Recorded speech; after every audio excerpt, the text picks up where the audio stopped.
Hidup TV mempersembahkan Oase Rohani Katolik yang dibawakan oleh para imam Keuskupan Agung Jakarta. Selamat menyaksikan. Salam damai para gembala baik dan murah hati, pemirsa Hidup TV, pendengar KAJ Radio Line, Mandarin Listener yang terkasih. Apa kabar saudara semua pada hari ini? Semoga semua dalam keadaan sehat dan senantiasa terberkati. Senang sekali saya, Angelica Luciana, dapat kembali menjumpai para gembala baik dan murah hati pada hari ini. 60 menit ke depan saya akan menemani dalam acara Oase Rohani Katolik. Para gembala baik dan murah hati, hari ini Senin 24 April, Pekan Paskah yang kedua.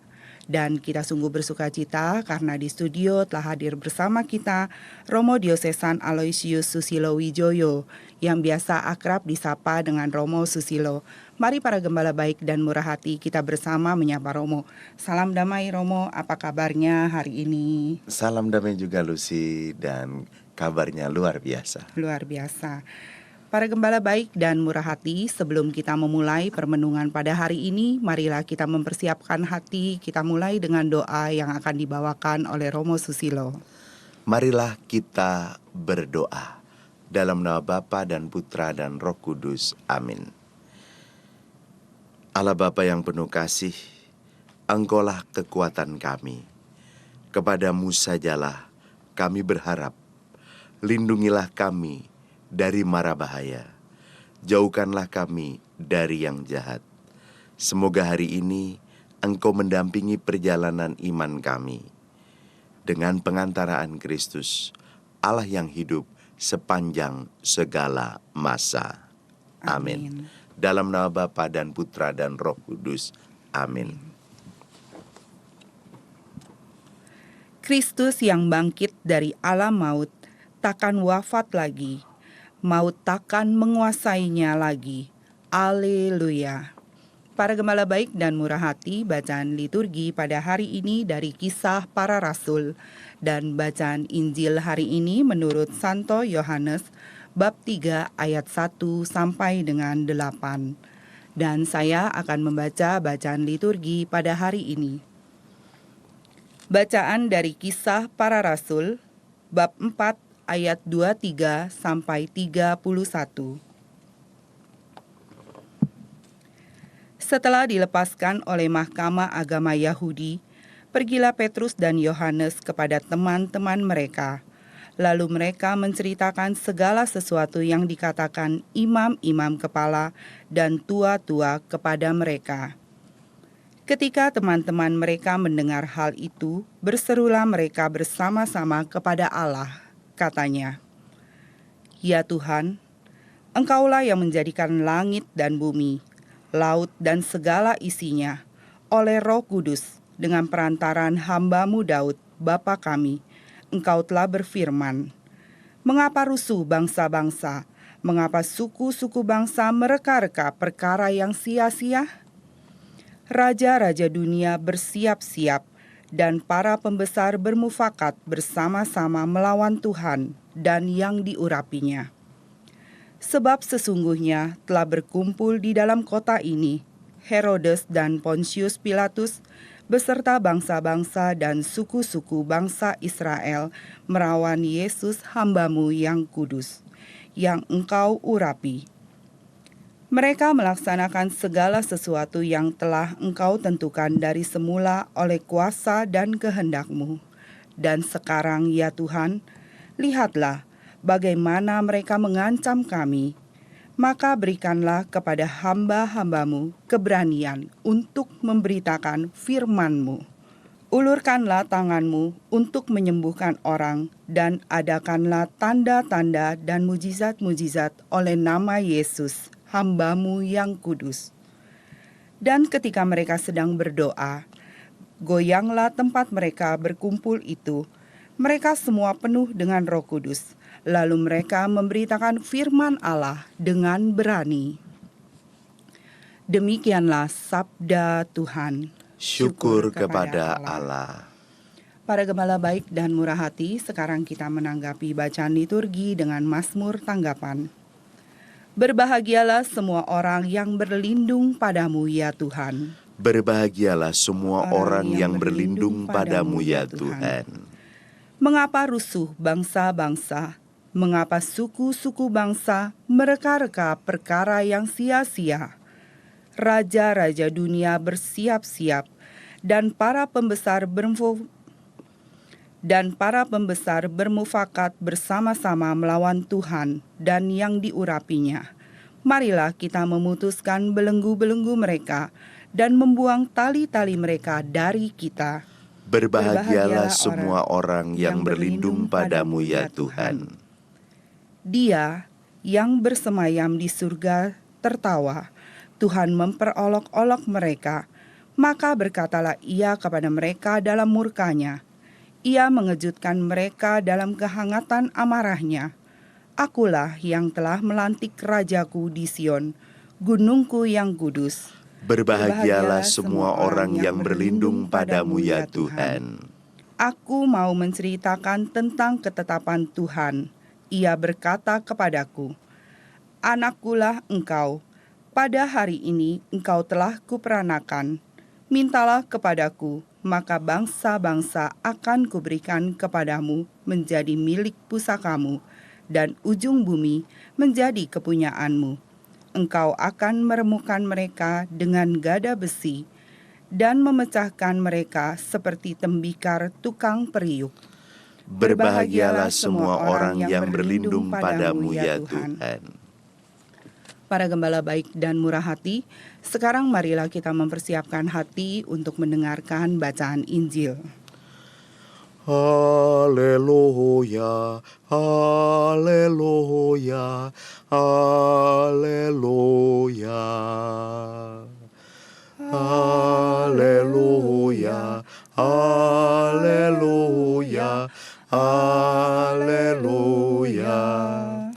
Kalau kamu dibangkitkan bersama dengan Kristus, carilah perkara yang di atas, di mana Kristus ada, duduk di sebelah kanan Allah.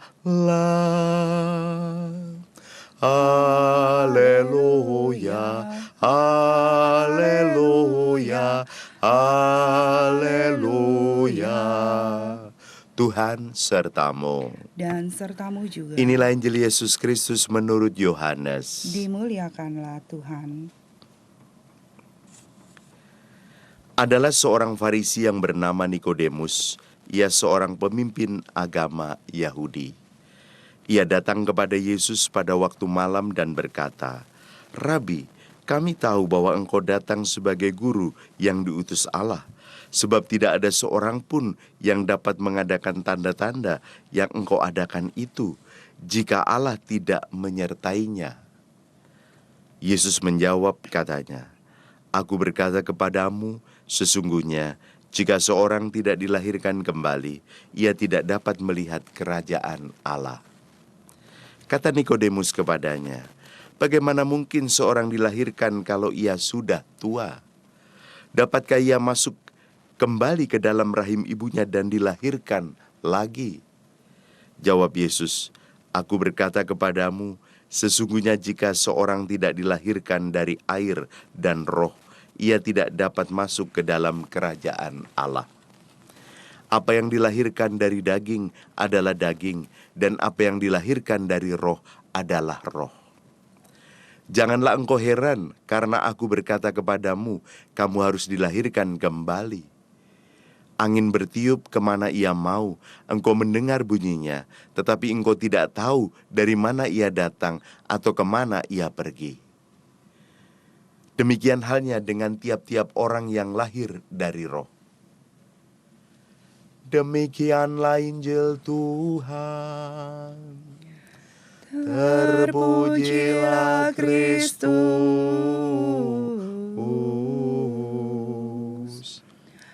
Romo Susilo, dari bacaan liturgi pada hari ini, ada kabar sukacita apa yang mau diwartakan bagi saya dan para gembala baik? Baik Lucy dan para gembala baik yang murah hati. Hari ini 24 April adalah pekan kedua Paskah. Baru saja kita merayakan Paskah, belum lama ya. Iya. Dan baru saja kita khususnya di Jakarta ini Pilkada DKI Pilkada. yang luar biasa. Ya, apapun hasilnya harus diterima Betul. dengan sukacita.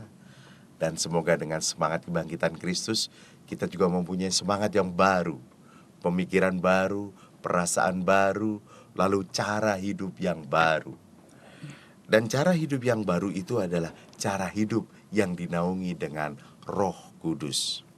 Dan hari ini, baik bacaan pertama maupun bacaan Injil, itu peranan Roh Kudus begitu nyata dalam diri para murid. Kalau dalam bacaan pertama itu Petrus dan Yohanes dan teman-teman mereka. Dan kalau dalam bacaan Injil itu pada diri Nikodemus, seorang ahli Taurat dan pemimpin agama Yahudi. Nah, mungkin peranan Roh Kudus inilah yang akan kita gali dalam renungan pada hari ini. Iya. Ya.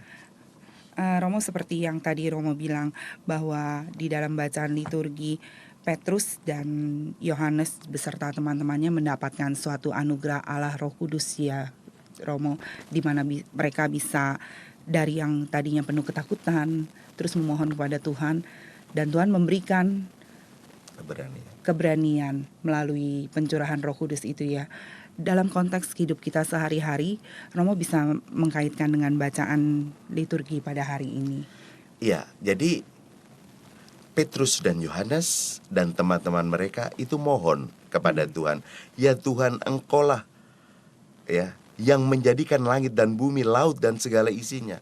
Oleh Roh Kudus dengan perantaran hamba-Mu Daud Bapa kami, Engkau telah berfirman, bla bla bla bla. Lalu akhirnya dikatakan, ulurkanlah tanganmu untuk menyembuhkan orang dan jadikanlah tanda dan mujizat oleh nama Yesus, hamba-Mu yang kudus. Dan ketika mereka sedang berdoa, goyanglah tempat mereka berkumpul, mereka semua penuh dengan Roh Kudus, lalu mereka memberitakan firman Allah dengan berani. Ya. Yang pertama adalah kata berani dulu. Ya. Betapa hidup kita ini diliputi oleh aneka ketakutan. Betul. Iya toh? Siapa yang nggak takut? Ya. Pasti takut ini sakitku sembuh atau tidak.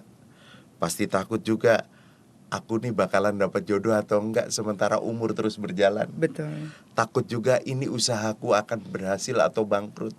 Takut juga ini gerejaku atau negaraku ini akan rusuh atau damai. Betul. Takut juga akan menghadapi masa depan. Apa yang akan terjadi dengan masa depanku, dengan anakku, dengan suamiku, dengan istriku yang sulit berubah ini. Sama, ketakutan pun bisa menerpa siapa saja, lintas suku, agama, ras, dan golongan, bahkan lintas strata sosial, lintas orang yang kita tidak tahu. Iya. Ini nggak disangka-sangka ternyata takut juga. Umur juga ya Romo. Betul, gitu. Saya masih ingat ketika zaman frater itu, ini bicara tentang takut ya. Iya. Karena ini dengan Roh Kudus selalu diberi keberanian. Keberanian. Dulu sebelum jadi imam itu ada masa pendidikan calon imam sebagai frater itu pendadaran teologi. Di dalam pendadaran teologi itu waktu itu zaman saya ada 25 tesis. Tapi akan diuji secara lisan oleh 3 dosen. Ya, itu yang akan keluar ditanya 2 tesis saja. Tetapi harus dipelajari 25 tesis semua. Dari 25 yang keluar cuma 2 ya. Dua. Kan kita nggak tahu yang mau ditanya yang mana. Betul. Kita harus siap sedia untuk ditanya tesis yang manapun. Nah, kebetulan satu angkatan saya ber-12, lalu 11 sudah ujian dan lulus. Wah. Lalu ada satu frater yang nervous gitu karena dia belum ujian gitu ya. Ada tumpukan diktat, lalu dia baca, lalu dia sekali-sekali pergi ke toilet karena nervous itu. Ya. Lalu biasa teman-teman yang sudah ujian dan lulus menghampiri kamar frater itu dan menghibur. Memberi Jangan semangat. takut, kamu pasti lulus. Wong kita aja lulus gitu ya. Terus jawaban frater itu bagus sekali. Gue udah tahu jangan takut dari kitab suci, tapi gue sekarang takut gitu. Ya tentu takutnya adalah lulus atau tidak lulus gitu. Itu calon imam ya pun bisa takut. Tapi jangan kita seolah-olah mengatakan gimana kita. Jangankan frater calon imam. Yesus pun menurut penafsir ketika dia berdoa di Taman Iya. Getsemani, dia juga takut karena dia udah punya 12 rasul, punya 70 murid, punya ribuan penggembira. Tiba-tiba dia harus sebentar lagi harus ditangkap. Ya. Dalam Injil Yohanes ada tafsiran menyerahkan diri. Ya. Yesus pun Berdoa dalam ketakutan. dalam ketakutan.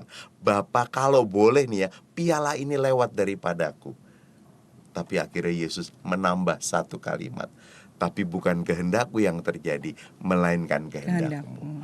Lalu dengan berserah, Yesus lalu mungkin menjadi lebih lebih siap untuk menghadapi Lebih apa percaya yang diri akan lah, terjadi. ya. Gitu. Betul.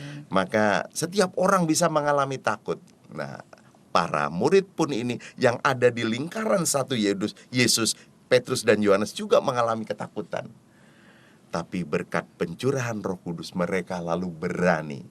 Maka Roh Kudus itu memberi daya yang membuat kita jadi berani. Ayo dengan semangat kebangkitan yang sekarang mulai takut. Karena takut lalu menjadi mandek, macet, stagnan, lalu nyerah, titik.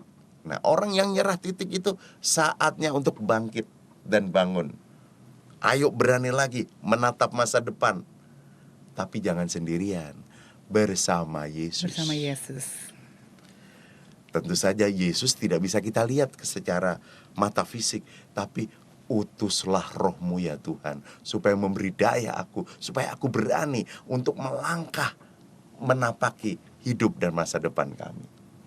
Kalau dalam konteks murid, berani untuk mewartakan firman Tuhan. Iya. Gitu. Romo, bagaimana caranya supaya kita mendapatkan suatu pengurapan Roh Kudus pada saat kita mengalami ketakutan? Mungkin Romo bisa memberikan trik, misalnya kita berdoa dengan cara seperti apa, atau kita harus mempunyai iman yang pasrah dan seutuhnya seperti yang tadi Romo ungkapkan. Menurut tafsiran itu kan, Tuhan bagaimana dalam ketakutan ia berserah kepada Bapa, ya Romo ya. Tentu kalau dalam bacaan Injil ini dikatakan berserulah mereka bersama-sama kepada Allah. Jadi bahkan berserunya tidak sendirian tapi bersama-sama. Lalu itu menjadi kekuatan yang luar biasa. Tapi berserunya kepada Allah. Utuslah Roh-Mu ya Tuhan. Ya tak?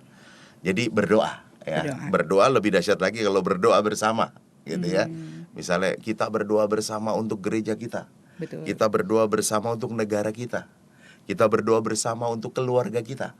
Kita berdoa bersama untuk usaha kita. Nah, bersama itu menjadi kekuatan yang luar biasa. Lalu yang penting berdoa. Nah, kalau Yesus juga berdoa, tetapi lalu berani meninggalkan ego, berani meninggalkan dirinya, lalu akhirnya menyerahkan itu kepada kehendak Bapa. Nah, di ujung semua perjalanan orang beriman setelah berusaha keras, setelah berdoa sungguh-sungguh adalah berani berserah. Ya. Bukan menyerah ya, berbeda. Berserah itu tangannya tengadah kepada Tuhan. Kalau berserah tangannya begini, ya beda kan? Beda ya, Romo ya. Dan orang beriman di ujung perjalanan setelah berusaha keras, setelah berdoa sungguh-sungguh tak kunjung putus, dia harus berani menyerahkan pada Tuhan. Kembali kami serahkan kepadamu dengan pengantaraan Kristus Tuhan kami. Yang terbaiklah yang terjadi. Kalau dalam konteks Yesus, bukan kehendakku ya Bapa, melainkan kehendakmu yang terjadi. Jadi berdoa pribadi, lebih dahsyat lagi bisa berdoa bersama-sama untuk intensi yang khusus, untuk kebersamaan. Lalu di ujung semuanya usaha keras dan berserah kepada Tuhan. Betul. Gitu. Tapi kadang-kadang manusia itu suka egonya itu yang susah ya Romo ya. Ya. Berdoa hanya berdasarkan maunya kita ya. Tuhan, saya takut nih, mau minta ini supaya saya bisa hidup aman, tentram. Tapi mempunyai hati legowo itu memang susah Romo. Ya, ya. Ya, jadi dikatakan musuh yang paling utama adalah diri sendiri. Betul. Jadi memang kita harus mempersiapkan diri untuk mengalahkan musuh yang di depan. Betul. Ya toh? Tapi sebelumnya kita harus bisa mengalahkan diri sendiri. Ya toh? Iya. Ada seorang motivator bilang begini, dunia ini keras kalau kita lembek. Betul. Tapi dunia ini lembek kalau kita keras. Intinya adalah kalau kita punya kehendak yang kuat, kita bisa menghadapi hidup ini dengan Kondisi apapun. kondisi apapun, dengan sukacita, dengan keberanian, dan lancar jaya.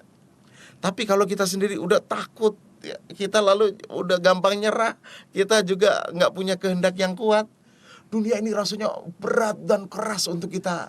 Dan mencekam ya Romo. Iya, ya. dan mencekam.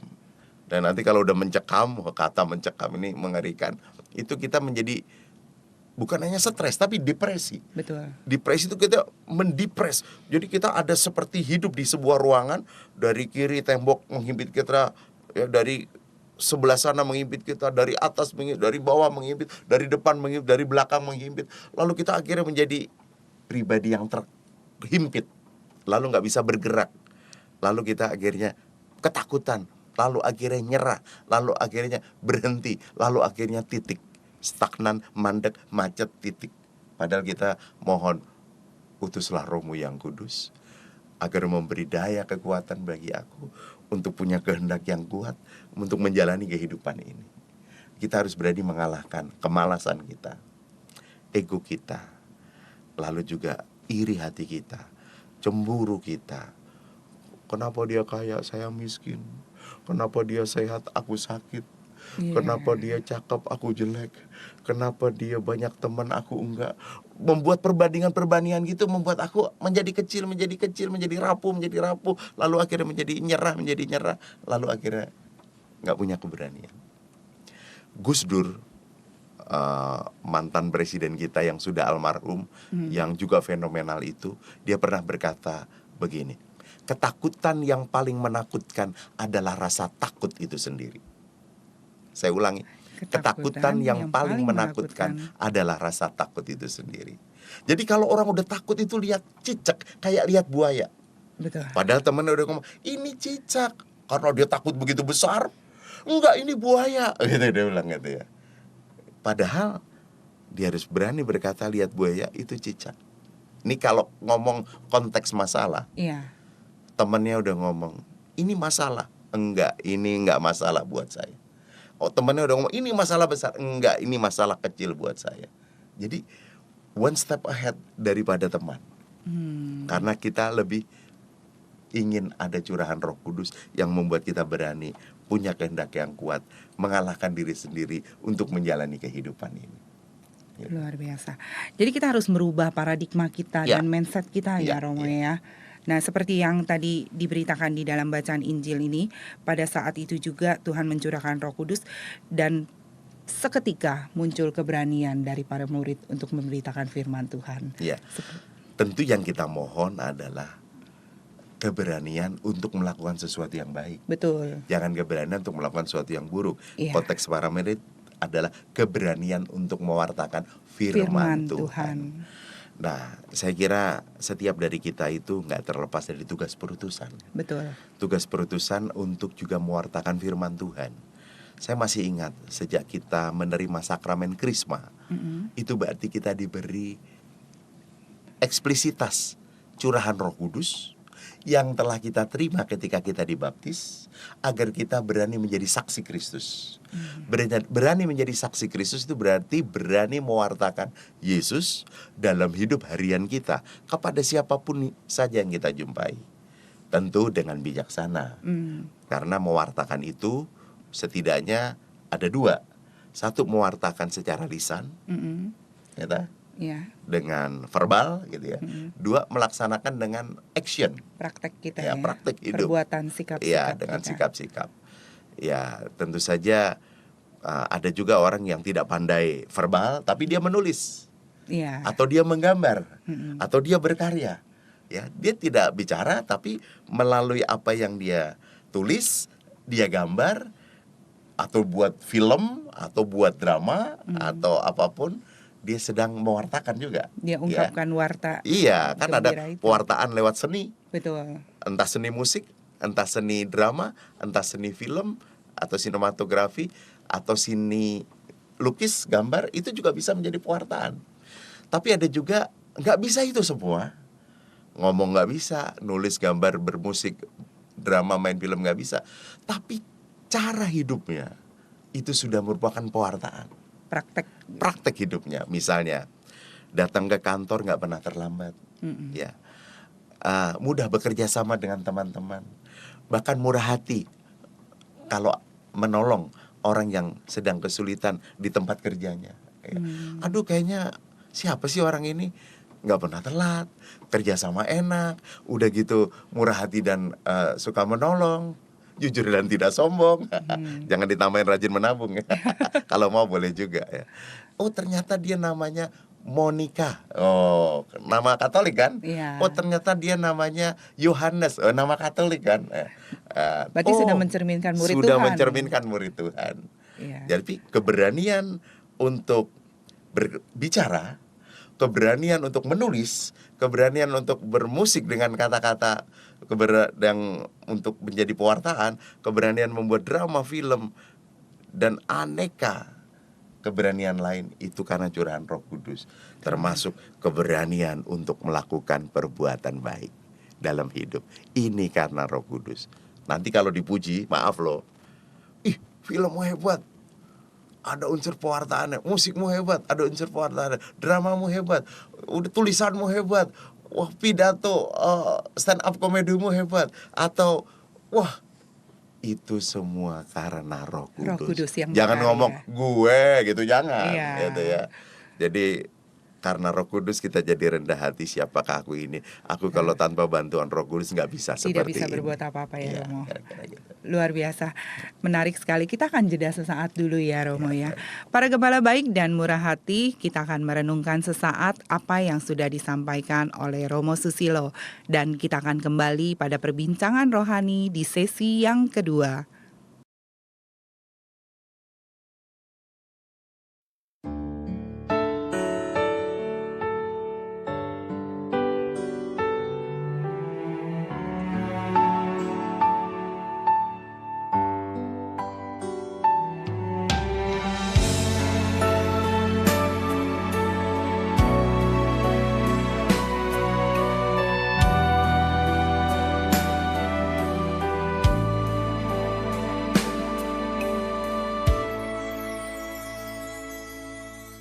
Bapa, ku berseru, ku memohon kepadamu.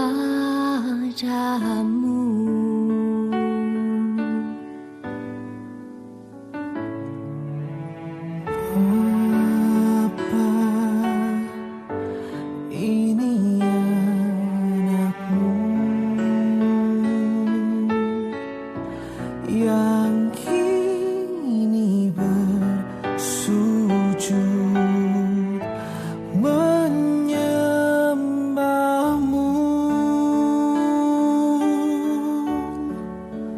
Ampuni aku Dengan kasih-Mu lembutkan hatiku seperti hati-Mu, bentuklah aku jiwa yang ragu, rapuh tak berdaya. Dekaplah diriku seluruh jiwaku, tuntun langkahku dengan sesaku di kaki-Mu.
tuntun langkahku dengan sesalku di kakimu.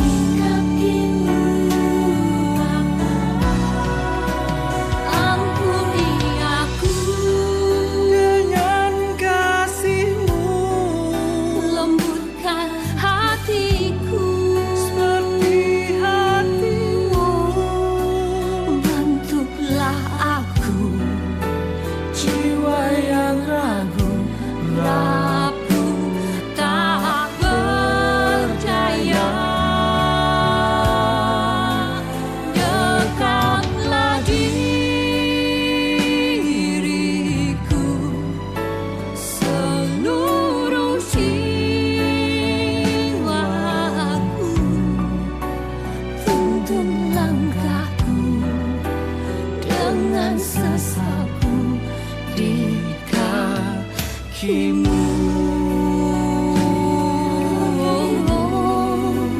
Tuntun langkahku dengan sesalku di kakimu.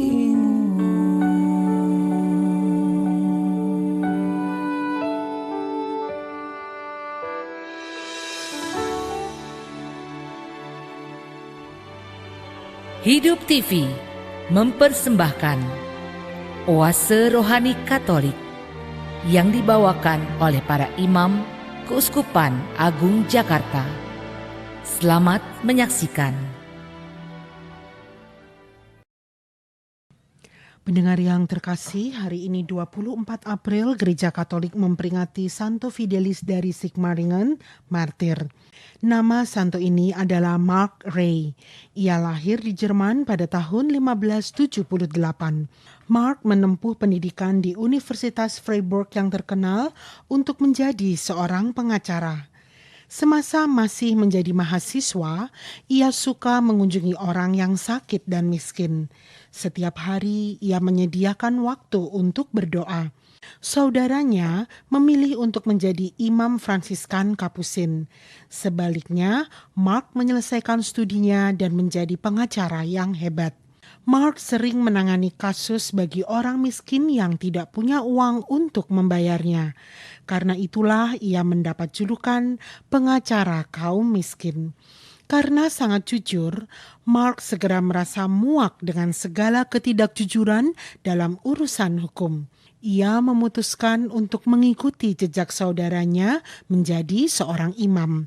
Ia menyesuaikan diri pada kebiasaan rohani dan mengambil nama baru Fidelis yang berarti setia. Pastor Fidelis dipenuhi sukacita saat ditugaskan ke Swiss untuk menyebarkan kabar baik. Pada saat itu di Swiss ada banyak orang yang telah meninggalkan iman Katolik. Pastor Fidelis ingin memenangkan hati orang-orang ini untuk kembali ke gereja Katolik. Khotbahnya membawa hasil yang menakjubkan. Banyak orang yang kembali ke pangkuan gereja. Namun para musuh gereja justru semakin marah atas keberhasilannya. Fidelis tahu bahwa hidupnya dalam bahaya, namun ia tetap saja menyebarkan imannya. Ketika ia sedang berkhotbah, seseorang menembaknya, tetapi peluru itu meleset. Pastor Fidelis tahu bahwa ia harus segera meninggalkan kota. Saat ia menyusuri jalanan menuju kota berikutnya, segerombolan orang yang marah menghentikannya. Mereka menyuruhnya untuk melepaskan agama Katoliknya. Aku tidak akan melepaskan iman Katolik. Pastor Fidelis menjawab dengan tegas. Orang-orang itu kemudian memukuli dan menggebukinya dengan tongkat serta peralatan lainnya. Imam yang terluka itu memaksakan diri untuk bisa berlutut. Ia berdoa, "Ya Tuhan, ampunilah musuh-musuhku. Mereka tidak tahu apa yang mereka perbuat. Tuhan Yesus, kasihanilah aku. Bunda Maria, tolonglah aku." Orang-orang itu kembali memukulinya sampai mereka yakin bahwa ia benar-benar mati. Fidelis meninggal sebagai martir pada tahun 1622 dalam usia 44 tahun. Ia dinyatakan sebagai santo oleh Paus Benediktus ke-14 pada tahun 1746. Demikianlah pendengar yang terkasih, hari ini 24 April, Gereja Katolik memperingati Santo Fidelis dari Sigmaringen, martir. Salam damai para gembala baik dan murah hati, pemirsa Hidup TV, pendengar KAJ Radio Line, Mandarin Listener yang terkasih. Kembali lagi bersama Romo Diosesan Aloysius Susilo Wijoyo dan saya Angelica Luciana. Anda masih menyimak Oase Rohani Katolik. Para gembala baik dan murah hati, bila Anda mempunyai pertanyaan seputar iman, Anda dapat menyampaikan melalui SMS 0822 1036 1555 atau Anda dapat men-sharingkan pengalaman iman Katolik Anda melalui email orkkaj@yahoo.com. Romo Susi, kita kembali lagi pada perbincangan rohani di sesi yang kedua. Tadi kita sudah bahas mengenai bacaan liturgi ya Romo. Dan kalau dari bacaan Injil pada hari ini, kabar sukacita apa yang mau disampaikan?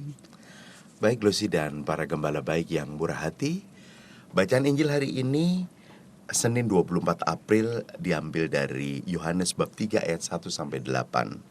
Bercerita tentang Nikodemus, seorang Farisi sekaligus pemimpin agama Yahudi yang diberi keberanian untuk datang kepada Yesus malam hari dan bertanya bagaimana mungkin seorang dilahirkan kalau ia sudah tua? Dapatkah ia masuk kembali ke dalam rahim ibunya dan dilahirkan lagi? Yang pertama saya ingin membahas tentang Nikodemus. Bayangkan seorang Farisi sekaligus pemimpin agama Yahudi mau datang kepada Yesus. Itu berarti memang hati dan pikirannya tergetar oleh apa yang dilakukan oleh Yesus, dikatakan oleh Yesus. Dan Yesus hadir sebagai reformator atau pembaharu pada waktu itu. Punya 12 rasul, 70 murid, ribuan pengembira. Kalau dia khotbah yang datang ribuan orang, bahkan diantri orang untuk minta disembuhkan. Saya masih ingat kisah tentang orang lumpuh yang bersama-sama diturunkan dari atap rumah. Itu berarti luar biasa. Kenapa datangnya malam hari ini? Ya mungkin biar nggak ketahuan. Kalau dia datang siang hari, terlalu terang benderang, terlalu terbuka. Lalu apa kata orang? Coba lihat, itu orang Farisi dan pemimpin agama mau datang kepada Yesus. Yang menarik adalah, menurut saya, keberanian itu karena daya Roh Kudus yang juga tercurah pada diri Nikodemus. Roh Kudus itu pula lah yang harusnya menjadi daya kita untuk berani ketika kita takut untuk menghampiri Sang Terang, menghampiri Tuhan, menghampiri Yesus. Ketika kita menghampiri Yesus, tentu akhirnya kita menjadi dekat dan terinspirasi untuk berani berkata-kata yang baik, benar. Tentu saja semuanya adalah karena demi kemuliaan Tuhan. Pertanyaan Nikodemus kepada Yesus ini mengingatkan kita akan hakikat pembaptisan. Karena jawab Yesus, "Aku berkata kepadamu, sesungguhnya jika seseorang tidak dilahirkan dari air dan roh, ia tidak dapat masuk ke dalam kerajaan Allah. Apa yang dilahirkan dari daging adalah daging, dan apa yang dilahirkan dari roh adalah roh." Tentu Nikodemus masih memakai cara berpikir lahiriah. Apa artinya lahir kembali? Bagaimana dengan aku yang sudah tua? Masakan aku masuk ke rahim ibuku lalu dilahirkan kembali? Betul. Itu kan pemikiran lahiriah. Sementara Yesus sedang berpikir tentang roh, gitu ya. Lahir dari roh. Itu artinya, kalau dalam konteks sekarang, lahir dari roh adalah dibaptis atau sakramen permandian. Tentu menggunakan air, lalu memakai rumus kata-kata, "Aku membaptis engkau dalam nama Bapa dan Putra dan Roh Kudus." Dan itu yang dikatakan lahir baru ya Romo Ya, ya. benar. Jadi baptisan dalam tradisi Katolik memang ada dua. Satu, baptisan anak-anak atau bayi. Dua, baptisan dewasa. Kenapa ada baptisan anak? Karena orang tua sejak dini ingin mewariskan harta yang terbaik untuk anaknya. Betul. Dan harta yang terbaik itu adalah iman. Ya, iman akan Yesus Kristus. Kan nggak mungkin kita kepada anak kita sejak dia kanak-kanak berkata, "Dek, terserah kamu mau menjadi warga negara mana. Tapi kita pilihkan menjadi warga negara Indonesia. Kita buatkan akte lahir warga negara Indonesia." Kan kita juga tidak bisa berkata kepada anak kita, "Dek, kamu terserah mau pakai bahasa negara mana." Bukankah kita ajari, "Selamat pagi, mama, papa." Dia kita ajari bahasa Indonesia karena kita anggap itu baik. Betul. Kenapa tidak sejak dini pula kita pilihkan apa yang menjadi iman kita? Kita baptis supaya sejak dini anak kita masuk dalam rengkuhan Tuhan. gerejanya yang kudus, dalam rengkuhan Tuhan Yesus. Betul. Bahwa nanti setelah dewasa dia juga punya hak dan kebebasan untuk menentukan pilihannya. Tapi nggak cukup kita membaptiskan anak, kita masih punya kesempatan untuk memperkembangkan iman anak.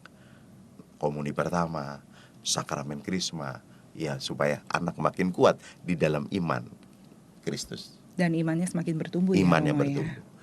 Dan yang kedua adalah baptisan dewasa. Baptisan dewasa itu adalah orang yang atas nama pewartaan, lalu dia tertarik, lalu menjadi pengikut Yesus, lalu dia belajar masa katekumen. Mungkin pewartaan itu dari orang tuanya, pewartaan itu dari gurunya, pewartaan itu mungkin dari pastornya, pewartaan itu mungkin dari teman, sahabat, kenalan, atau tetangganya. Nggak masalah, yang penting setelah itu hatinya tergetar, lalu terpanggil, lalu mau belajar, lalu memberi diri dibaptis. Nah, Nikodemus termasuk orang yang tertarik akan pewartaan Yesus. Entah pewartaan melalui tutur kata Yesus maupun pewartaan melalui apa yang dilakukan Yesus. Kita masih ingat Yesus pernah bersabda, "Seandainya engkau tidak percaya dengan apa yang katakan, setidaknya percayalah dengan apa yang saya lakukan." Betul. Iya. Jangan-jangan Nikodemus itu percaya keduanya, sudah percaya akan kuasa perkataannya dan percaya akan kuasa perbuatan. Dia melihat karya-karya Tuhan makanya jadi percaya ya Romo. Iya. Lalu dia malam hari datang lalu bertanya. Karena ini tawarannya adalah dilahirkan kembali untuk dapat melihat kerajaan Allah. Gitu ya. Maka menurut saya mari kita juga bersama Nikodemus yang berani. Kita juga boleh mohon Roh Kudus. Apalagi kita yang sudah dewasa menerima sakramen krisma, eksplisitas Roh Kudus atas Roh Kudus yang telah kita terima dalam pembaptisan. Semoga memberanikan diri kita untuk berani menjadi saksi Kristus. Maka dilahirkan kembali dalam rahmat pembaptisan itu setidaknya mempunyai 3 rahmat. Rahmat yang pertama adalah dosa asal kita dihapuskan. Sejak kita lahir kita tuh terkena dosa manusia pertama, yakni dosa Adam dan Hawa. Ya toh? Adam jatuh ke dalam dosa bersama Hawa. Ya, nggak penting kisah tentang mereka saling menyalahkan. Iya. Ya, karena perempuan inilah, ya, perempuan juga bilang Nyalain karena ular inilah, ya. Lalu ular nyalain siapa dong? Ya, memang tugas setan itu menggoda, gitu. Jadi kalau kita sudah jatuh dalam godaan, ya udah nggak usah saling menyalahkan. Lebih baik ya inilah kelemahanku, lalu mohon ampun, lalu menjadi bangkit lagi untuk hidup baru. Ini ngomong tentang hidup baru, semangat Paskah nih ya. Dan tentu saja rahmat yang kedua adalah diangkat menjadi anak Allah. Itu kan relasi yang sangat istimewa. Sudah pasti kita ketika berdoa kepada Tuhan, nggak perlu lagi kita berdoa Tuhan yang Maha Agung, Tuhan yang Maha Kuasa. Sepertinya jauh banget. Tapi kita cukup berdoa Bapa yang baik. Nah, Tuhan begitu dekat. Iya. Ya, Bapa adalah Bapa yang baik, tapi kita belum tentu anak jadi yang anak baik. yang Ya. baik. Maka kita mohon rahmat agar kita jadi anak yang baik. Buktinya dalam Lukas 15 kan ada kisah tentang anak yang hilang. Jadi anak yang baik pun bisa hilang. Betul. Setelah hilang yang penting balik gitu kembali. ya. Balik kembali kepada Bapa. Jadi enak loh kalau boleh menyebut Tuhan itu Bapa. Bapa, aku lagi senang nih, ngomong aja. Bapa, aku lagi susah nih, ngomong aja. Bapak, bagi duit dong, ngomong aja gitu ya. Karena dia dekat kan sama kita. Karena relasi yang hubungan antara anak dan bapak yang Iya, luar bahkan biasa, boleh dijadikan tempat sharing kita gitu ya. Tempat curhat kita. Karena dia Bapak yang dekat. Ada orang yang dulu suka curhat dengan diary-nya atau buku hariannya. Boleh, silakan saja. Tapi yang lebih dari itu adalah silakan curhat dengan Bapa yang baik. Rahmat yang ketiga, kita resmi jadi anggota gereja. Punya nama baptis, punya surat baptis, ya kan? Iya. Nama baptis adalah nama dari Santo Santa. Dulu adalah manusia biasa, tetapi karena keutamaan hidupnya kepada Tuhan, dia diangkat menjadi santo atau santa. Ada yang martir, ada yang orang kudus, ya tak? Saya hanya ingin mengatakan itu adalah orang-orang yang patut menjadi teladan kita. Maka kalau itu kita pakai sebagai nama baptis, ya kita kenali sejarahnya gimana. Nah, kita juga boleh berdoa melalui Santo Santa itu, tetapi kita juga boleh meneladan hidup Santo Santa itu, kebaikannya. Iya, Ya. betul. Jika kita sudah resmi jadi anggota gereja, maka punya hak dan kewajiban. Haknya adalah dilayani oleh gereja secara sakramental. Haknya adalah dibantu oleh gereja secara sosial, memang jika tidak mampu. Tapi tentu saja dengan takaran dan ukuran sesuai dengan gereja masing-masing. Iya. Lalu punya kewajiban terlibat dalam hidup penggereja. Sadar hidup berlingkungan, bikin kartu keluarga, mau terlibat dalam hidup komunitas lingkungan, lalu juga komunitas gereja dalam pelayanan gereja. Saya kira itu. Iya.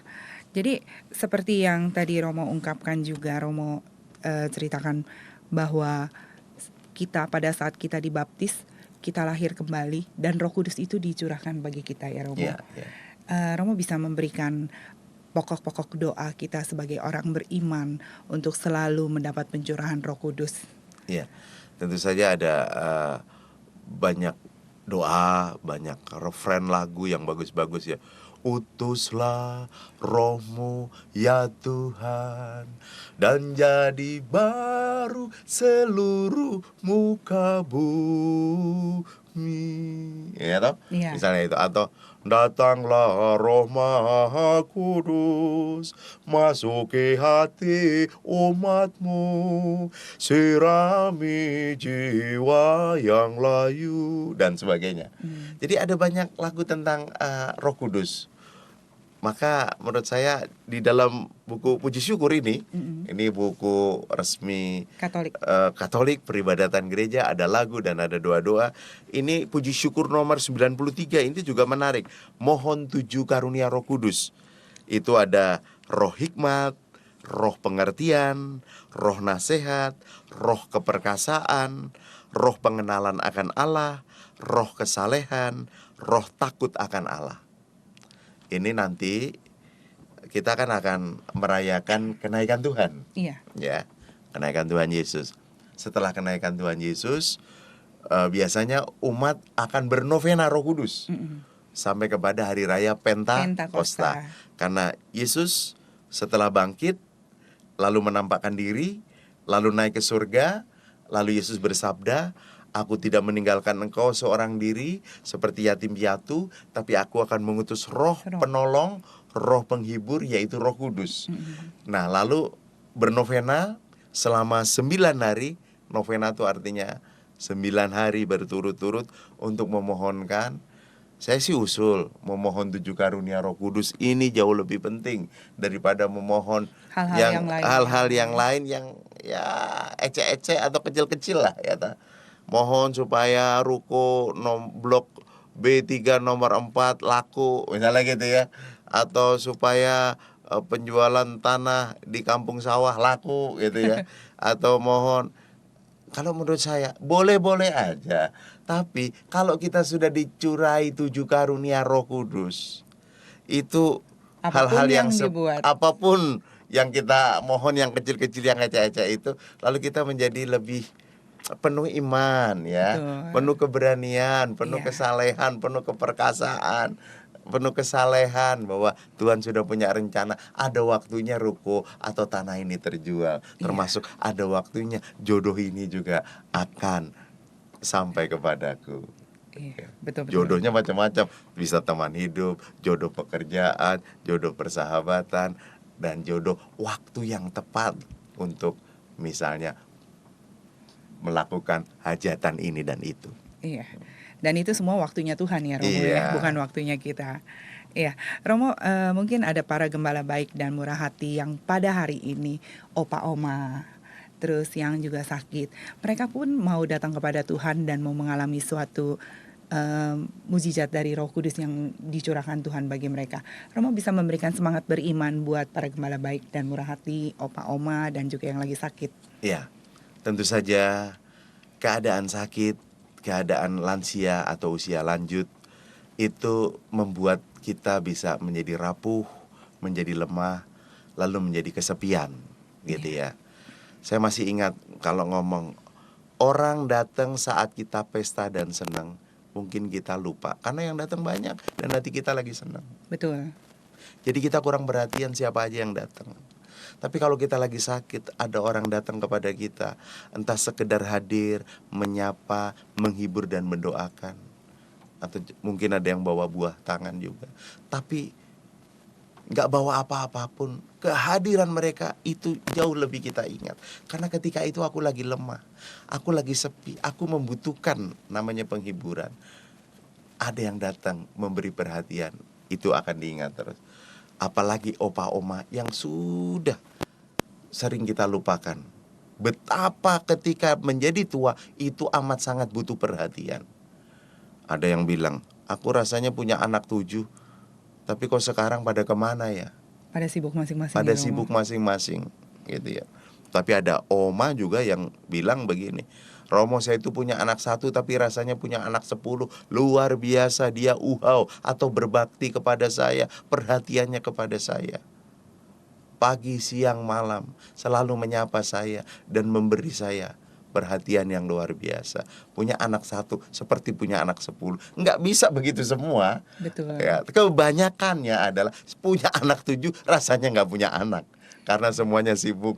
Maka menurut saya saatnya oma-opa dan yang sedang sakit, yang mungkin sedang kesepian, yang mungkin sedang lemah, yang mungkin sedang rapuh secara mental, secara fisik, boleh mohon, utuslah Roh-Mu ya Tuhan, dan jadi baru, beri kekuatan padaku. Gitu lah kan. Betul banget. Ya. Dan jadi baru untuk menghibur diriku. Kayak gitu ya. Ya. Terserah, memberi kekuatan, memberi penghiburan. Yang penting tetap dalam sakit maupun dalam usia tua dan kesepian, tetap bisa tersenyum dan sukacita. Aku gak pernah sendirian karena ada Roh Kudus yang tercurah memberi daya kekuatan dan kegembiraan padaku. Iya, luar biasa sekali Romo. Romo, sebelum kita mengakhiri perbincangan pada hari ini, Romo bisa memberikan kesimpulan singkat dari bacaan liturgi dan bacaan Injil yang supaya menjadi pedoman buat saya dan para gembala baik pada hari ini dalam masa masih Pekan Paskah, Romo, supaya bagaimana Roh Kudus itu selalu ada dan menyemangati iman kita. Oke, Lucy dan para gembala baik dan murah hati, hari ini 24 April, Pekan Paskah kedua, bacaan pertama mengingatkan kita karena Roh Kudus, Petrus, Yohanes, dan para murid diberi keberanian untuk mewartakan firman Tuhan. Nah, semoga kita juga atas nama curahan Roh Kudus, kita diberi keberanian untuk mewartakan firman Tuhan melalui talenta yang Tuhan berikan, melalui tutur kata, melalui tulisan, melalui musik, atau melalui drama, film, gambar, dan sebagainya. Bacaan kedua, Nikodemus yang orang yang dikatakan pemimpin agama Yahudi mau malam-malam datang kepada Yesus, itu juga karena curahan Roh Kudus, dia diberi keberanian. Dan dia bertanya tentang lahir kembali. Itu berarti dia ingin mendapatkan penjelasan tentang lahir dari Roh Kudus. supaya bisa melihat kerajaan Allah. Dan itu mengingatkan kita akan sakramen pembaptisan. Kita mendapatkan 3 rahmat, yaitu dosa asal dihapuskan, diangkat menjadi anak Allah, dan resmi jadi anggota gereja. Dan semoga karena curahan Roh Kudus itu, kita juga makin menjadi pengikut Yesus dan anggota gereja yang mau terlibat dalam pewartaan, baik lisan maupun hidup kita yang lebih baik. Dan kalau kita sudah bisa melakukan itu, bukan karena aku, tapi karena curahan Roh Kudus. Itu. Iya, luar biasa. Terima kasih Romo Susilo. Hari ini yang Romo wartakan sungguh memberikan inspirasi dan semangat beriman bagi saya dan para gembala baik dan murah hati. Amin. Para gembala baik dan murah hati, pemirsa Hidup TV, pendengar KAJ Radio Line, Mandarin Listener yang terkasih. Saya Angelica Luciana dan Romo Diosesan Aloysius Susilo Wijoyo mohon pamit dari ruang dengar Anda. Dan kini kita mohon berkat Allah melalui Romo Susilo. Marilah kita berdoa.